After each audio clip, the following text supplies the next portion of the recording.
जय हिंद दोस्तों। आप सभी का स्वागत है हमारे इस YouTube channel SSC infinity academy में।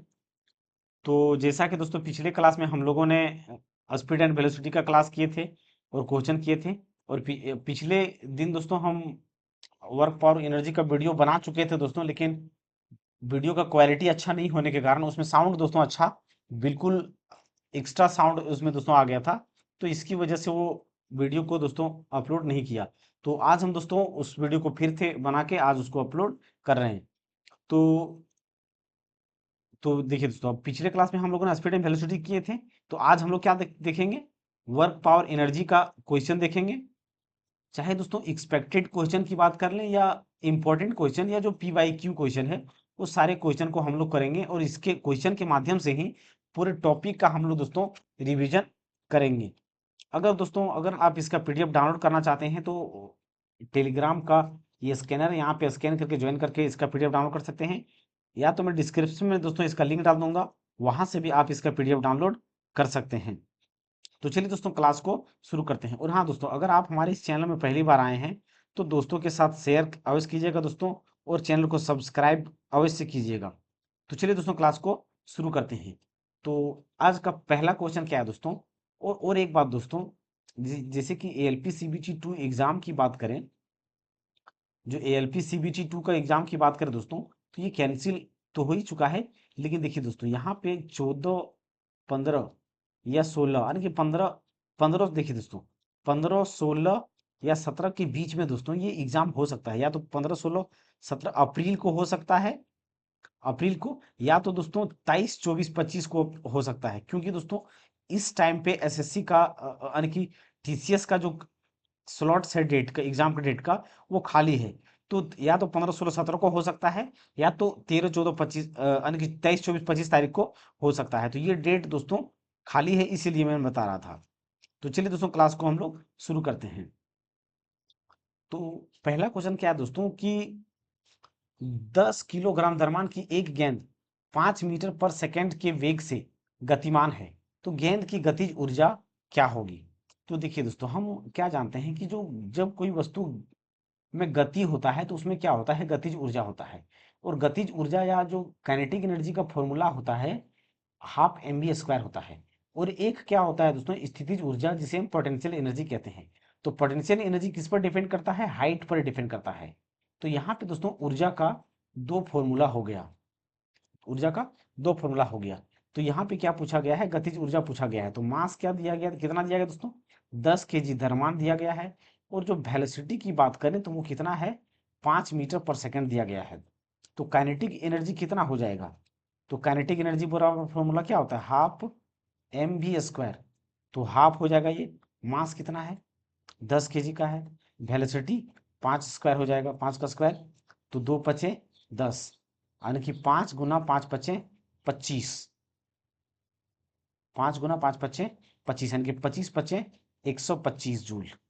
तो काइनेटिक एनर्जी जो हो जाएगा दोस्तों 125 जूल, यानी कि बी नंबर का सही आंसर होगा।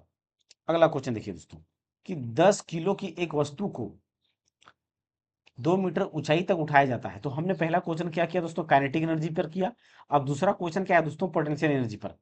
जैसे कि देखिए यहाँ पे क्या बोला गया कि द्रव्यमान जो है 10 केजी का कोई वस्तु है, 10 केजी का कोई वस्तु है, उसे 2 मीटर हाइट तक उठाया जाता है, उसे 2 मीटर हाइट तक उठाया जाता है। और जी का वैल्यू कितना है, 9.8 मीटर प्रति सेकंड स्क्वायर दिया गया है। तो यहाँ पे हमें क्या बोला गया है, कार्य पूछा गया है। तो हमने क्या कहा है दोस्तों कि चाहे वो काइनेटिक एनर्जी हो, या तो पोटेंशियल एनर्जी हो, या तो हीट एनर्जी हो, ये सारे के सारे जितने भी ऊर्जा के फॉर्म होते हैं, सारे के सारे कार्य कहलाते हैं। क्या कहलाते हैं, यानी कि कार्य के बराबर नहीं होते हैं। इसीलिए दोस्तों ऊर्जा का एसआई यूनिट जूल और कार्य का भी एसआई मात्रक जूल ही होता है। तो यहाँ पे जब हमें यानी कि कार्य की बात किया गया है, यानी कि वर्क के बारे में पूछा गया है, तो वर्क यहाँ पे हमारा क्या होगा, पोटेंशियल एनर्जी के बराबर होगा। तो पोटेंशियल एनर्जी का फॉर्मूला क्या होता है, mgh, mgh। तो वर्क बराबर हमारा क्या हो जाएगा, मास कितना है 10 केजी का है, और जी का मान कितना दिया गया 9.8 दिया गया, हाइट कितने का है 2 मीटर का है। अब इस पॉइंट को अगर हटाते हैं दोस्तों तो यहाँ पे एक जीरो, यानी कि 10 से 10 कट जाएगा। तो वर्क बराबर कितना हो जाएगा, 2 अठी 16 का 6, बाकी यहाँ 1, 2 नंबर 18 और 1, 18 1 9, यानी कि 196 कितना है दोस्तों, 196 जूल, 196 जूल, यानी कि ए नंबर का क्या होगा, सही आंसर हो जाएगा। अगला क्वेश्चन देखिए दोस्तों, कार्य की मात्रा 1 जूल के बराबर है। तो देखिए दोस्तों, कार्य जो हमारा वर्क होता है, वर्क क्या होता है, वर्क हमारा जो होता है वो फोर्स इनटू डिस्प्लेसमेंट होता है, यानी कि बल गुना विस्थापन, बल गुना विस्थापन, बल गुना विस्थापन या तो डिस्प्लेसमेंट, बल गुना विस्थापन, बल गुना विस्थापन या तो फोर्स इनटू डिस्प्लेसमेंट होता है। तो वर्क हमारा यहाँ पे फोर्स का क्या होता है, न्यूटन होता है, और डिस्प्लेसमेंट हमारा क्या है, एक प्रकार का डिस्टेंस है, दूरी है। तो डिस्टेंस का ऐसा मात्रक क्या होगा हमारा, मीटर होगा। तो वर्क का ऐसा मात्रक क्या होता है, न्यूटन मीटर होता है। और इसी न्यूटन मीटर को ही क्या कहा जाता है, जूल कहा जाता है। लेकिन देखिए दोस्तों, ऑप्शन में हमारा जूल कहीं नहीं दिया गया है, यहाँ पे क्या दिया गया है, वॉट सेकेंड, वॉट पर सेकेंड, वॉट पर सेकेंड स्क्वायर वॉट। तो वॉट यहाँ पे हर एक में दिया गया दोस्तों, इसका मतलब हमारा क्या होगा, पावर से रिलेशन होगा, क्योंकि पावर का ऐसा ही मात्रा क्या होता है, वॉट होता है। पावर का ऐसा ही मात्रा क्या होता है, वॉट होता है। तो पावर बराबर हमारा क्या हो जाएगा, वर्क डन, यानी कि वर्क बट्टा समय, यानी कि जब कार्य को हम समय से डिवाइड करते हैं तो क्या आता है, वर्क आता है। क्या आता है, वर्क आता है, पावर आता है। वर्क को अगर समय से डिवाइड कर देंगे तो क्या आता है, पावर आता है। तो वर्क का ऐसा मात्रा क्या होगी दोस्तों, वर्क का ऐसा मात्रा यहाँ पे जूल हो जाएगा, और टाइम का क्या होता है, सेकेंड होता है। अब देखिए दोस्तों, हम लोगों ने क्या देखा कि वॉट किसका यूनिट होता है, पावर का होता है। वॉट पावर का क्या होता है, वॉट होता है। और जूल को हम यहाँ पे जूल लिखेंगे, पर सेकेंड, पर सेकेंड यहाँ पे क्या देंगे हम, सेकेंड देंगे। अब देखिए दोस्तों, हमें क्या पूछा गया कि 1 जूल के बराबर, 1 जूल के बराबर क्या होगा। तो यहाँ पे ऊपर जूल है, तो ये सेकेंड को अगर हम बराबर के उस पार ले जाते हैं तो जूल बराबर क्या हो जाएगा, वॉट इंटू सेकेंड हो जाएगा। क्या हो जाएगा, वॉट इंटू सेकेंड, यानी कि वॉट गुना क्या हो जाएगा, सेकेंड हो जाएगा। वॉट गुना सेकेंड, तो 1 जूल बराबर वॉट सेकेंड होता है। तो यहाँ पे वॉट सेकेंड, यानी कि ऑप्शन नंबर वॉट सेकेंड ए नंबर का सही आंसर हो जाएगा। अगला क्वेश्चन देखिए दोस्तों, एक 50 किलोग्राम का व्यक्ति रोटी की ऊर्जा जो 1 लाख कैलोरी ऊष्मा उत्पन्न करती है का उपयोग पहाड़ी पर चढ़ने में करता है। यदि उसका शरीर 30% दक्षता पर कार्य करता है तो वह पहाड़ी पर चढ़ सकता है कितनी, यानी कि कितनी दूरी तक चढ़ सकता है। देखिए दोस्तों, जैसे कि यहाँ पे क्या बोला गया है, सो समझिए। पहले ऊर्जा किसमें दिया गया है, पहले से ही इसमें ऊर्जा को दे दिया है। अगर दोस्तों ऊपर हाइट चढ़ने की बात कर रहा है तो इसमें हाइट चढ़ने की बात हो रहा है, इसमें कौन सी ऊर्जा की बात हो रहा है, पोटेंशियल एनर्जी की बात हो रहा है। तो पोटेंशियल एनर्जी यहाँ पे पहले दे दिया गया है, कितना दिया गया है, 1 लाख कैलोरी, 1 लाख कैलोरी ऊर्जा दे दिया गया है। लेकिन दोस्तों यहाँ पे देखिए, ये भी केजी में है, और क्षमता हमारा क्या है, यूनिटलेस होता है, और एसआई यूनिट में मीटर में दिया गया है, यानी कि इस कैलोरी को हमें एसआई यूनिट जूल में चेंज करना पड़ेगा। तो पोटेंशियल एनर्जी जो हो जाएगा, कितना हो जाएगा, 1 lakh into 4 point joule, 4.2 joule, ये जूल में आ गया। तो देखिए दोस्तों, 1 कैलोरी बराबर कितना होता है, 4.2 जूल होता है, 4.2 जूल होता है। तो यहाँ पे 4.2 से गुना कर दिया हमने, तो ये ऊर्जा आ गया जूल में। ये जूल ऊर्जा किस में आ गया दोस्तों, 4.2 जूल, आने की जूल में आ गया। अब देखिए दोस्तों, मास कितना दिया गया है, 10 सॉरी 50 केजी दिया गया है। मास कितना है, यानी कि द्रव्यमान जो दिया गया है वो 50 केजी का दिया गया है, 50 केजी का दिया गया है। तो देखिए दोस्तों, अब ये इतना ऊर्जा उसके पास है, तो वह पहाड़ी चढ़ने में कितना ऊंचाई तक चढ़ सकता है। लेकिन क्षमता क्या है दोस्तों, 30% है। आने की दोस्तों, हाँ, यहाँ पे हमें क्या करना है, पोटेंशियल एनर्जी का फॉर्मूला का इस्तेमाल करना है। तो पोटेंशियल एनर्जी बराबर फॉर्मूला क्या होता है, एम जी एच, क्या होता है, एम जी एच होता है। तो एम जी एच यहाँ पे पोटेंशियल एनर्जी बराबर कितना है, 1 लाख, 1 लाख इंटू 4.2 जूल। लेकिन दोस्तों यहाँ पे क्या बोला गया है कि मात्र से मात्र 30% क्षमता के साथ ही वो काम, यानी कि पहाड़ी पर चढ़ता है, यानी कि ऊर्जा का मात्र 30% ही वो इस्तेमाल करता है। तो यहाँ पे 30%, 30/100, यानी कि 30% ऊर्जा का इस्तेमाल करेंगे, और mgh, मास कितना है, मास हमारा 50 केजी का है। जी बराबर दोस्तों यहाँ पे पॉइंट में नहीं दिया गया, यानी कि जी बराबर हम क्या ले लेंगे, 10 ले लेंगे, तो हाइट यहाँ पे निकल जाएगा। तो अब देखिए दोस्तों, इस पॉइंट को अगर हटाते हैं तो एक जीरो आएगा।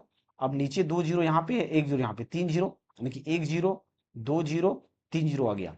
अब देखिए दोस्तों, अगर ये हमारा क्या है, बराबर की इस पार है।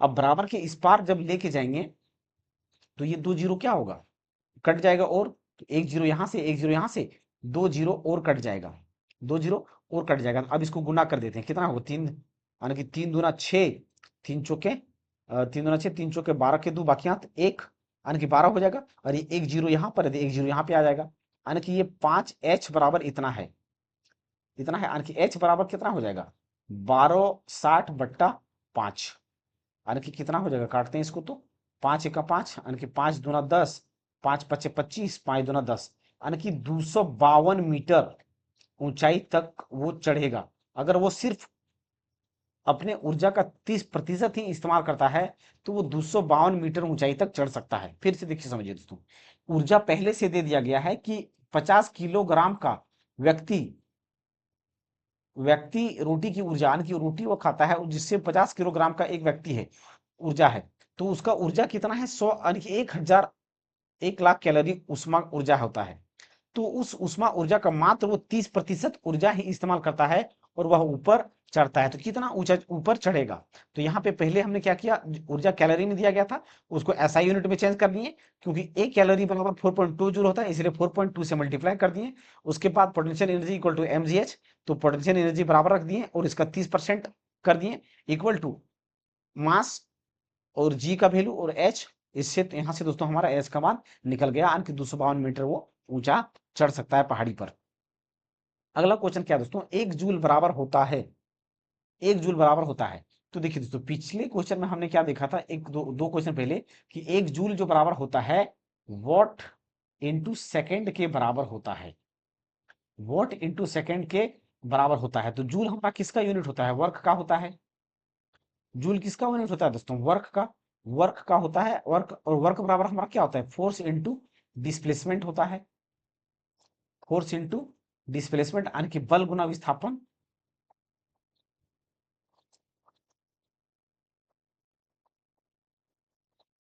बल गुना विस्थापन, बल गुना विस्थापन। अब देखिए दोस्तों, वर्क का ऐसा यूनिट क्या होता है, जूल होता है, तो यहाँ पे वर्क का हमने जूल लिख दिया। फोर्स का क्या होता है, न्यूटन होता है, तो हमने न्यूटन लिख दिया। और डिस्प्लेसमेंट का ऐसा यूनिट में क्या होता है, मीटर होता है, तो यहाँ पे हम क्या किया, हम लोगों ने मीटर लिख दिया। यानी कि एक एक एक, यानी कि 1 जूल बराबर 1 न्यूटन मीटर के बराबर होता है, 1 जूल बराबर 1 न्यूटन 1 मीटर के बराबर होता है, यानी कि कौन सा ऑप्शन, सी नंबर का ऑप्शन बिल्कुल सही आंसर हो जाएगा। अगला क्वेश्चन देखिए दोस्तों, शक्ति का एसआई मात्रक वॉट तुल्य है। तो शक्ति का एसआई मात्रक क्या होगा। देखिए दोस्तों, इस क्वेश्चन में थोड़ा सा दोस्तों यहाँ पे ऑप्शन थोड़ा सा गलत दिया गया है, तो सुधार लेते हैं। जैसे कि इसका, ये देखिए केजी पर मीटर, तो यहाँ पे पावर 3 होगा, ये पावर क्या होगा, 3 हो जाएगा, ये 2, फिर ये पावर 3 लेकिन माइनस में, पावर 3 लेकिन माइनस में, यानी कि दोस्तों ये फॉर्मूला क्या होगा, केजी मीटर स्क्वायर प्रति सेकेंड क्यूब, ये इसका एग्जैक्ट फॉर्मूला ऑप्शन नंबर ये क्या होगा, बी होगा। अब देखिए दोस्तों, शक्ति का एसआई मतलब, यानी शक्ति क्या होता है, शक्ति हमारा क्या होता है, work upon time, work upon time, और वर्क हमारा क्या होता है, force into displacement, force into displacement, displacement upon क्या हो जाएगा, ये टाइम। अब फोर्स हमारा जो होता है दोस्तों, तो फोर्स हमारा क्या होता है, मास इंटू एक्सेलरेशन, और ये डिस्प्लेसमेंट हमारा क्या दर्शाता है, एस। डिस्प्लेसमेंट को क्या किससे दर्शाया जाता है, एस से दर्शाया जाता है, बट्टा समय, टाइम। तो मास का क्या हो जाएगा, केजी, एक्सेलरेशन का क्या हो जाएगा, मीटर पर सेकेंड स्क्वायर, और ये डिस्प्लेसमेंट ये क्या है, टाइम है, दूरी है, दूरी का क्या होता है, मीटर हो जाएगा, और ये टाइम है तो 1 सेकेंड नीचे और आ जाएगा, यानी कि केजी मीटर स्क्वायर पर 30 सेकेंड क्यूब हो जाएगा। अब इसी को अगर और लिखा जाए तो केजी मीटर स्क्वायर, अब इस S3 को ऊपर ले जाएंगे तो अगर नीचे प्लस है तो ऊपर जाके पावर माइनस हो जाएगा, यानी कि केजी मीटर स्क्वायर प्रति सेकेंड क्यूब। तो यहाँ पे कौन सा ऑप्शन, बी नंबर का बिल्कुल सही ऑप्शन हो जाएगा। अगला क्वेश्चन देखिए दोस्तों, एक पिंड पर 40 न्यूटन का बल लगता है, यदि बल की क्रिया रेखा तथा विस्थापन दिशा में 45 डिग्री का कोण बनता है, तो पिंड को 2 मीटर विस्थापित करने में किए गए कार्य का मान बताइए। जैसे कि दोस्तों ये क्या है, एक हॉरिजॉन्टल प्लेन है, सतह है, जिस पर एक वस्तु रखा गया है, और इस वस्तु को जब खींचा जाता है तो उसके बीच में, ये वस्तु को खींचा जाता है, ये इधर मूव इधर करेगा, लेकिन वस्तु का फोर्स जो लगाया जा रहा है यहाँ पे लगाया जा रहा है, फोर्स, वस्तु का बल जो लगाया जा रहा है, फोर्स यहाँ पे लगाया जा रहा है, जो कितने का है, 40 न्यूटन के बराबर है। और इसके बीच में ये मूव इधर कर रहा है, और इसके बीच में 45 डिग्री का क्या बन रहा है, कोण बन रहा है। तो ये वस्तु यहां से लेकर के यहां तक 2 मीटर तक मूव कर गया, 2 मीटर तक मूव कर गया। तो इस वस्तु द्वारा जो कार्य किया गया यहाँ से यहाँ तक ले जाने में, वो कितना कार्य हुआ है। तो कार्य हमारा क्या होता है, कार्य हमारा क्या होता है दोस्तों, बल गुना विस्थापन। वर्क जो होता है बल गुना विस्थापन, यानी कि फोर्स इंटू डिस्प्लेसमेंट। यानी कि दोस्तों इसको हम डायरेक्ट फॉर्मूला लिखते हैं कि F S cos theta, F S cos theta. यहाँ पे कॉस थीटा हमने क्यों लिखा दोस्तों, क्योंकि ये एंगल में दिया गया है। जितने भी क्वेश्चन को हम बनाते हैं तो एंगल वहां पे नहीं होता है, लेकिन एंगल यहाँ पे दिया है, तो यहाँ पे कॉस थीटा लेंगे। तो वर्क बराबर क्या हो जाएगा, एफ एस कॉस थीटा। तो एफ बराबर कितना है, 40 न्यूटन। एस बराबर कितना दिया गया, यानी कि डिस्प्लेसमेंट, यानी कि एफ बराबर जो है 40 न्यूटन का है, और एस बराबर यानी कि जो डिस्प्लेसमेंट है, डिस्प्लेसमेंट दिया गया है वो कितने का है, 2 मीटर का है। डिस्प्लेसमेंट 2 मीटर का है और बल 40 न्यूटन का है, तो 40 न्यूटन का यहाँ पे बल लग गया, 40 न्यूटन का यहाँ पे बल लग गया, और 2 न्यूटन का फोर्स, 2 न्यूटन का विस्थापन, और एंगल कितना है, cos 45 डिग्री। तो वर्क बराबर क्या हो जाएगा, 40 दूना 80 इंटू cos 45 का वैल्यू जो होता है दोस्तों 1/√2 होता है। तो वर्क बराबर यहाँ पे देखिए दोस्तों, लेकिन 40 यानी कि 80 गुना 1/√2 नहीं है, यानी कि इस √2 को हमें हटाना है। तो इस √2 को हटाने के लिए क्या करेंगे, ऊपर भी √2 से गुना कर देंगे और नीचे भी √2 से गुना कर देंगे, यानी कि हरों का परिमेयकरण करेंगे, हरों का परिमेयकरण। तो हरों का परिमेयकरण करने पर क्या होगा, ये ऊपर हमारा क्या आ जाएगा, 80 √2 ही होगा, और ये 2 से √2 क्या हो जाएगा, 2 हो जाएगा। अब यहाँ से 2 से काटेंगे तो 2 2 चौके 8, यानी कि 40√2, यानी कि वर्क बराबर जो हो जाएगा वो 40√2 जूल होगा, 40√2 जूल, यानी कि ऑप्शन नंबर ए यहाँ पे सही आंसर होगा। अगला क्वेश्चन देखिए दोस्तों, 60 किलोग्राम भार का एक व्यक्ति 30 सीढ़ियां, जिसमें प्रत्येक की लंबाई 20 सेंटीमीटर है, 20 सेकंड में चढ़ जाता है। तो व्यक्ति द्वारा किया गया कुल कार्य तथा उसकी सामर्थ्य की गणना कीजिए। सामर्थ्य का मतलब क्या है दोस्तों, कि उसके पास पावर कितना है। सामर्थ्य मतलब क्या है, उसका पावर कितना है। तो पावर निकालने के लिए हम क्या करते हैं, पावर बराबर क्या होता है, पावर की बात करें दोस्तों तो पावर बराबर क्या होता है, work done upon time, work बट्टा टाइम। तो वर्क हमारा क्या है, जब यहाँ पे वर्क की बात किया जा रहा है दोस्तों, ऊंचाई हाइट पर डिपेंड कर रहा है, तो हाइट हमारा क्या होता है, पोटेंशियल एनर्जी, यहाँ पे वर्क होगा बट्टा समय, और पोटेंशियल एनर्जी क्या होता है, mgh बट्टा t हो जाएगा। अब देखिए मास के द्रव्यमान की बात करें तो द्रव्यमान कितना दिया गया है, 60 kg, और सीढ़ी कितना, टोटल सीढ़ी कितना है, तो टोटल सीढ़ी जो है 30 सीढ़ी है। तो अगर एक सीढ़ी की ऊंचाई कितना है, 20 सेंटीमीटर, यानी कि जो हाइट होगा क्या होगा, एक सीढ़ी का ऊंचाई क्या है, 20 सेंटीमीटर है। कैसे ना दे देते, शाम के 6:30 बजे बाद दे देते, अभी कहने छेड़ गया तो।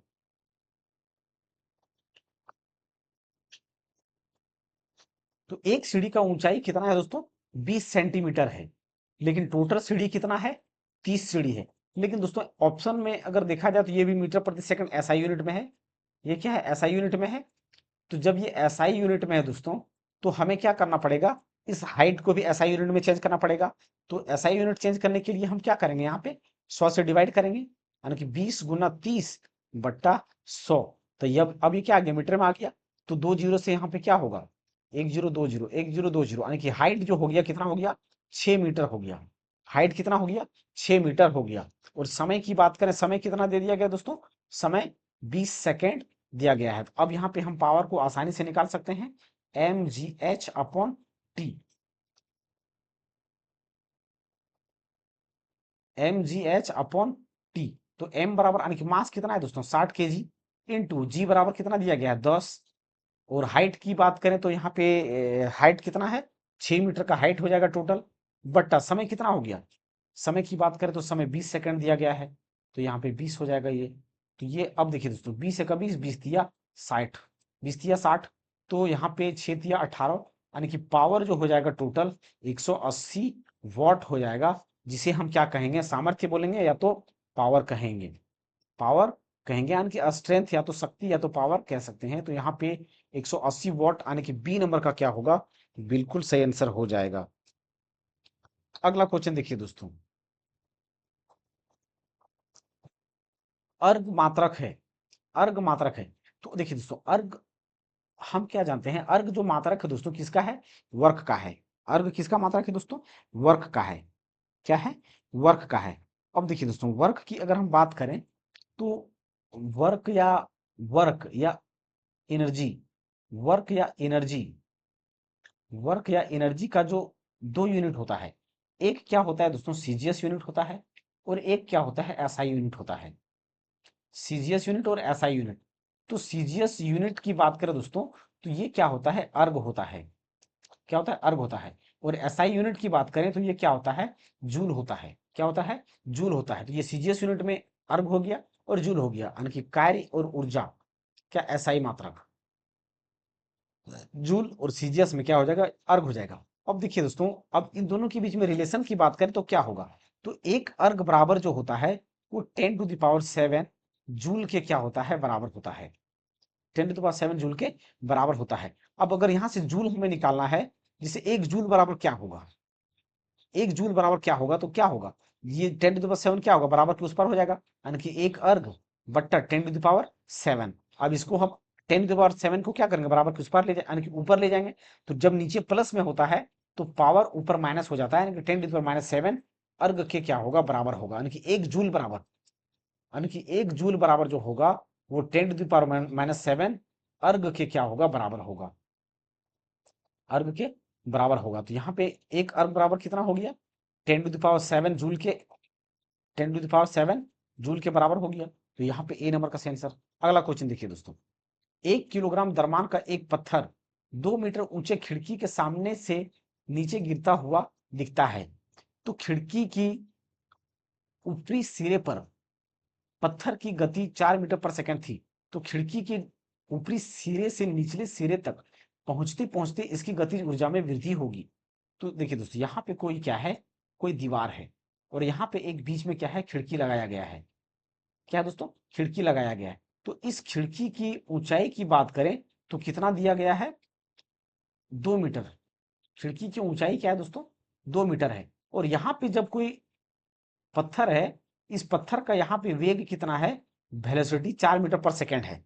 यहां से जब यहाँ गिरता है तो यहाँ पे ऊर्जा क्या होगा, यहां से यहां तक ऊर्जा क्या होगा, तो देखिए दोस्तों हाइट हमारा काइनेटिक एनर्जी जो पोटेंशियल एनर्जी बराबर क्या होता है, मैकेनिकल एनर्जी, यानी कि आंतरिक ऊर्जा के क्या होता है, बराबर होता है, क्या होता है, बराबर होता है। इसका मतलब क्या है दोस्तों, कि अगर हाइट पर कोई वस्तु है, अगर यहाँ पे वस्तु है तो यहाँ पे कौन सा एनर्जी है, यहाँ पे जो है सबसे ऊपर में पोटेंशियल एनर्जी अधिक है, लेकिन काइनेटिक एनर्जी कम होगा।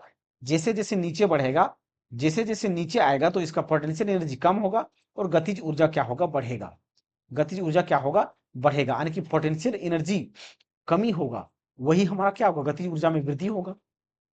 अगर यहाँ पे क्या बोला कि गतिज ऊर्जा में वृद्धि होगी तो कितनी वृद्धि होगी, तो जितना पोटेंशियल एनर्जी यहाँ से यहाँ तक कमी होगा उतनी ही तो पोटेंशियल यानी कि गतिज ऊर्जा का वृद्धि होगा। तो यहाँ पे पोटेंशियल एनर्जी यानी कि गतिज ऊर्जा बराबर पोटेंशियल एनर्जी के क्या होगा, बराबर होगा। तो पोटेंशियल एनर्जी क्या है, mgh है, mgh है। तो मास कितना दिया गया है, 1 किलोग्राम है, तो 1 किलोग्राम। और जी का वैल्यू क्या है दोस्तों, जब तक 9.8 ना दिया जाए, यानी कि बोला ना जाए 10, तब तक 9.8 ही लेना है। और ऑप्शन भी क्या है, पॉइंट में है, इसका मतलब जी का मान क्या लेना है, 9.8 मीटर प्रति सेकंड स्क्वायर ही लेना है। और वेलोसिटी क्या है, 4 मीटर पर सेकंड है, हाइट कितना है, 2 मीटर है। और मास की बात करें तो 1 kg है, 1 kg है। तो यहाँ पे 9 पॉइंट क्या हो जाएगा, जी का वैल्यू 8 हो जाएगा, 9.8। और हाइट यहाँ पे कितना है, यहाँ से यहाँ तक जितनी ऑब्जेक्ट कवर करेगा उतनी ही तो पोटेंशियल एनर्जी का लॉस होगा। तो जितना पोटेंशियल एनर्जी का लॉस होगा उतना ही क्या होगा, गतिज ऊर्जा में वृद्धि होगा। गतिज ऊर्जा में क्या होगा, वृद्धि होगा। यानी कि 2 8 16 का 6, बाकी हाथ 1, फिर 9 2 18 और 1 19, यानी कि 19.6 जूल का क्या होगा, काइनेटिक एनर्जी का वृद्धि होगा। काइनेटिक एनर्जी का क्या होगा दोस्तों, वृद्धि होगा। तो यहाँ पे देखिए दो तरीके से क्वेश्चन पूछा जा सकता है। यानी कि 19.2 जूल का काइनेटिक एनर्जी का क्या होगा, वृद्धि होगा, बढ़ेगा। लेकिन यही अगर बात किया जाए पोटेंशियल एनर्जी का, तो 19.6 जूल का क्या होगा, कमी होगा। क्या होगा, कमी होगा। तो काइनेटिक एनर्जी क्या होगा, वृद्धि होगा, वृद्धि होगा यानी कि बढ़ेगा। काइनेटिक एनर्जी का क्या होगा दोस्तों, वृद्धि होगा। और पोटेंशियल एनर्जी का क्या होगा, कमी होगा, कमी होगा। तो यहाँ पे 19.6 जूल यानी कि ए नंबर का क्या होगा, बिल्कुल से आंसर हो जाएगा। अगला क्वेश्चन देखिए दोस्तों, एक साइकिल सवार पर 100 न्यूटन का घर्षण बल कार्य करता है, वह 2 मीटर प्रति सेकंड की चाल से जा रहा है, तो उसकी सामर्थ्य होगी। सामर्थ्य यानी कि दोस्तों शक्ति, सामर्थ्य मतलब क्या, शक्ति, क्षमता, पावर। तो पावर का फॉर्मूला हमारा क्या होता है, work upon time. Work upon time यानी कि दोस्तों यहाँ पे हमारा जो पावर हो जाएगा, वो पावर क्या हो जाएगा, पावर फोर्स इनटू डिस्प्लेसमेंट यानी कि विस्थापन। विस्थापन को हम एस से दर्शाते हैं, अपॉन टाइम को टी से।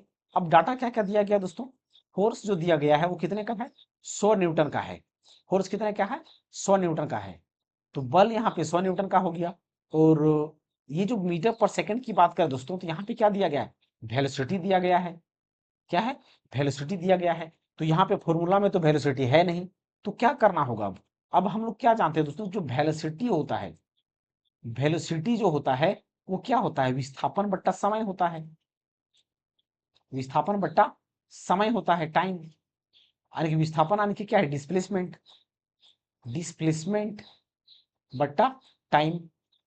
तो डिस्प्लेसमेंट बट्टा टाइम यही तो वेलोसिटी है ना।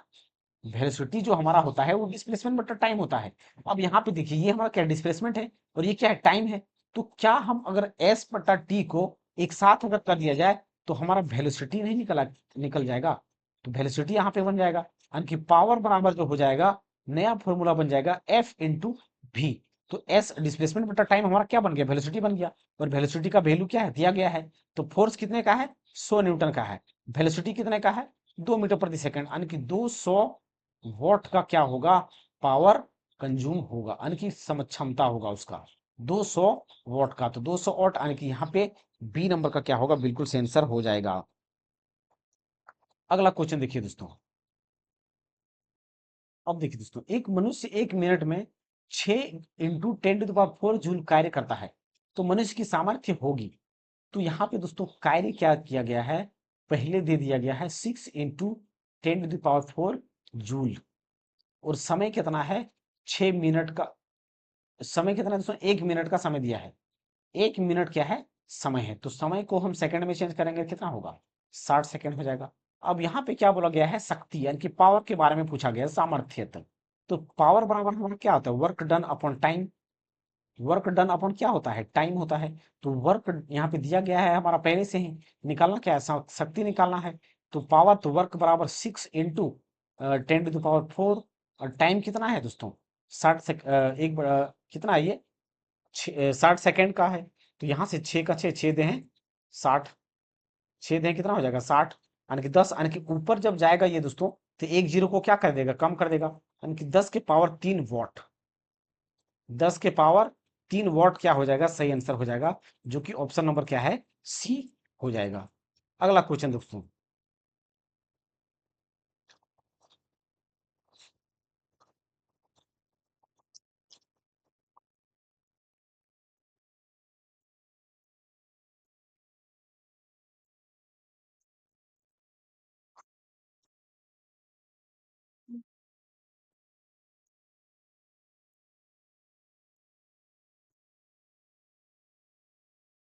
रस्सी व पुली पद्धति द्वारा एक बॉक्स को 20 मीटर दूरी तक 10 सेकंड में 100 न्यूटन बल द्वारा उठाया जाता है, इसमें प्रयुक्त शक्ति होगी। फिर से दोस्तों शक्ति पूछा गया है।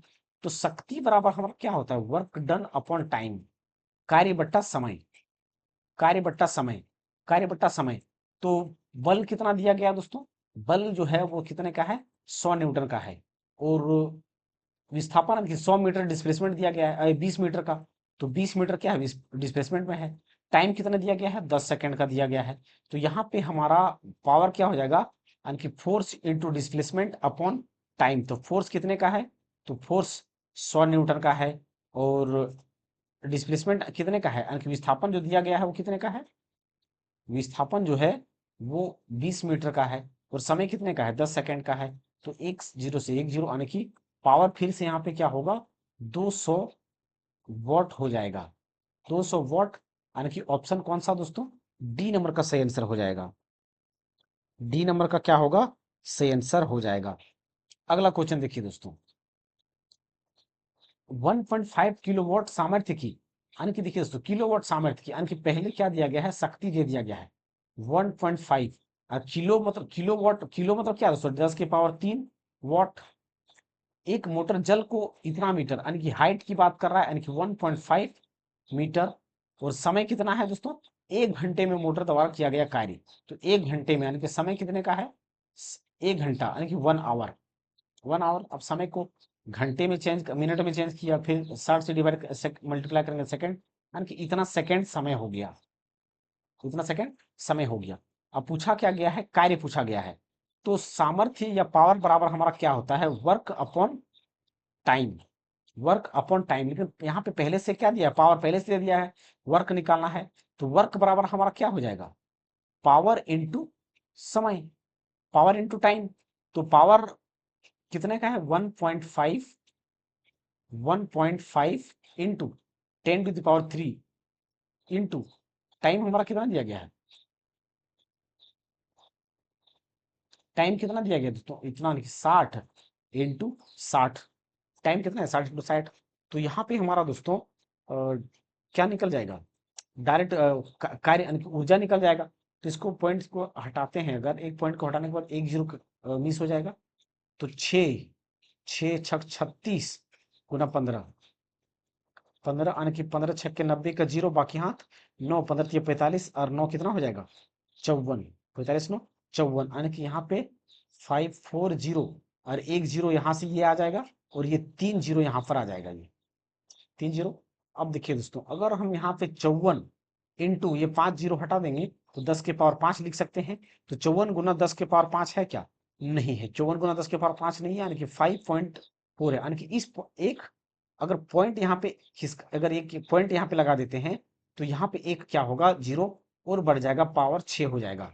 पावर 6, यानी कि 5.4 इंटू 10 के पावर 6 जूल ऊर्जा हो जाएगा, जो कि ऑप्शन नंबर कौन सा है दोस्तों? बी नंबर का है। ऑप्शन नंबर बी सही आंसर होगा। अगला क्वेश्चन देखिए दोस्तों,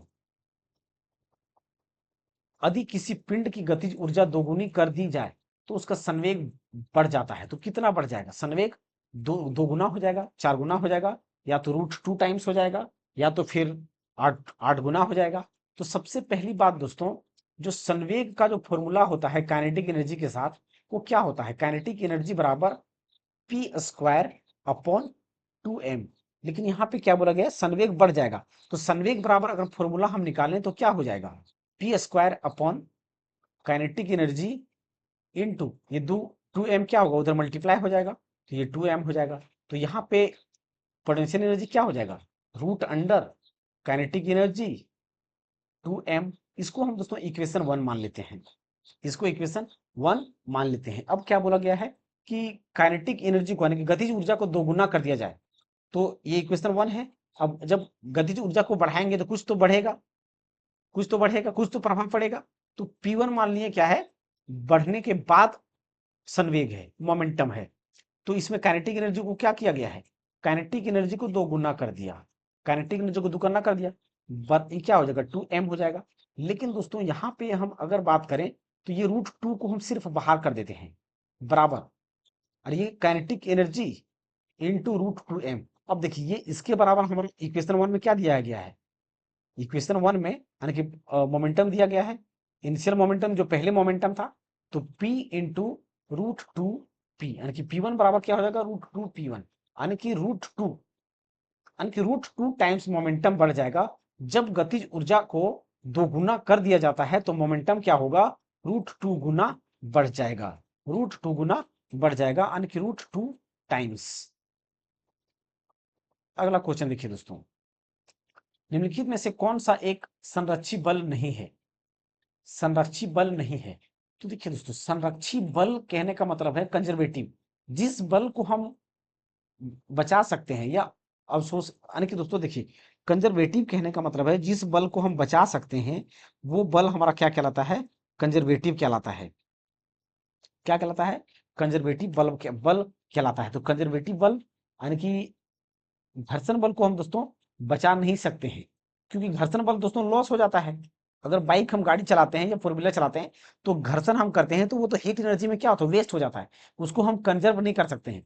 लेकिन विद्युत बल को हम कर सकते हैं, गुरुत्वाकर्षण बल को हम कर सकते हैं, स्प्रिंग बल कर सकते हैं। तो ये कंजर्वेटिव फोर्स होता है, और ये सारे के सारे क्या है, कंजर्वेटिव है, और ये क्या है, नॉन कंजर्वेटिव है, या तो संरक्षी बल नहीं है। ये क्या है, कंजर्वेटिव फोर्स है, कंजर्वेटिव फोर्स होता है।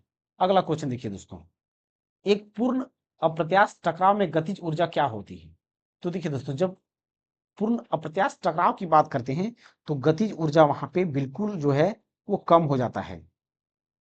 क्या हो जाता है, कम हो जाता है। तो यहां पे क्या होगा, सी नंबर का सही आंसर हो जाएगा। अगला क्वेश्चन देखिए दोस्तों, किसी वस्तु की गतिज ऊर्जा में परिवर्तन उस वस्तु पर लगे कुल बल के बराबर होता है, यह कथन किससे संबंधित है। तो देखिए दोस्तों, हम क्या पढ़े हैं कि चेंज इन काइनेटिक एनर्जी, जो चेंज इन काइनेटिक एनर्जी होता है वो वर्क के क्या होता है, बराबर होता है। चेंज इन क्या होता है, चेंज इन काइनेटिक एनर्जी जो होता है वो वर्क के क्या होता है, बराबर होता है। और ये वर्क के बराबर होता है, लेकिन कौन सा थ्योरम बताता है, तो ये वर्क एनर्जी थ्योरम से पता चलता है, वर्क एनर्जी थ्योरम से पता चलता है, या कार्य ऊर्जा परिमेय से पता चलता है। तो ऑप्शन नंबर सी यहाँ पे सही आंसर हो जाएगा। अगला क्वेश्चन, निम्नलिखित में से कौन सा विकल्प बल और वेग का गुणनफल है। बल और वेग, देखिए दोस्तों, यानी कि बल गुना वेग। तो दोस्तों, बल गुना वेग की बात करें तो ऐसा फॉर्मूला तो नहीं होता है, लेकिन इस फॉर्मूला को हम कहीं से ला सकते हैं। कैसे लाएंगे, बात को देखिएगा। एक हम क्या जानते हैं, जो हमारा वर्क होता है, वर्क का फॉर्मूला क्या होता है, force into displacement, force into displacement. लेकिन दोस्तों, फोर्स इनटू डिस्प्लेसमेंट हो गया, लेकिन हम क्या जानते हैं, जो वेलोसिटी होता है या वेग होता है वो विस्थापन बट्टा समय होता है। क्या होता है, विस्थापन बट्टा समय, विस्थापन, विस्थापन बट्टा क्या होता है, समय जो होता है वेग होता है। यानी कि वेग बराबर वेलोसिटी बराबर जो होगा, वेलोसिटी जो बराबर होगा वो क्या होता है, displacement upon time, displacement upon time, time. तो यहाँ पे डिस्प्लेसमेंट तो ऊपर है, नीचे हम क्या ला सकते हैं, तो समय को हम मल्टीप्लाई करेंगे, तो समय से हम यहाँ पे मल्टीप्लाई कर देंगे। लेकिन समय से मल्टीप्लाई यहाँ करेंगे तो इधर भी हम समय से मल्टीप्लाई करेंगे, दोनों तरफ से समय से मल्टीप्लाई करेंगे। जब समय से मल्टीप्लाई करेंगे तो हम क्या जानते हैं, वर्क डन अपॉन टाइम। तो वर्क डन बटा समय जो हमारा आता है वो पावर होता है। क्या होता है, पावर होता है। तो यहाँ पे ये विस्थापन बटा समय क्या हो जाएगा, फोर्स इनटू वेलोसिटी, यानी कि बल गुना वेग। तो बल गुना वेग का विस्थापन हमारा क्या आता है, पावर आता है।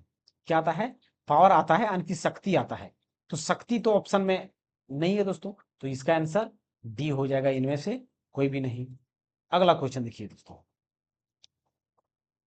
द्रव्यमान एम की एक गेंद को जमीन से h ऊंचाई से गिराया जाता है, यह मानते हुए कि कोई वायु प्रतिरोध नहीं है, तो गेंद की गिरने के मध्य बिंदु तक पहुंचने पर स्थितिज ऊर्जा और यानी कि गतिज ऊर्जा और स्थितिज ऊर्जा का अनुपात क्या होगा।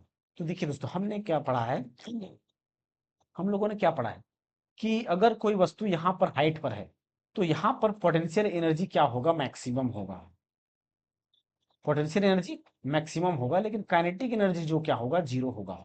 लेकिन अगर सतह की बात करें तो यहाँ पे जब नीचे बॉल आएगा तो यहाँ पे काइनेटिक एनर्जी जो होगा वो मैक्सिमम होगा, लेकिन पोटेंशियल एनर्जी जो होगा वो क्या होगा, जीरो होगा।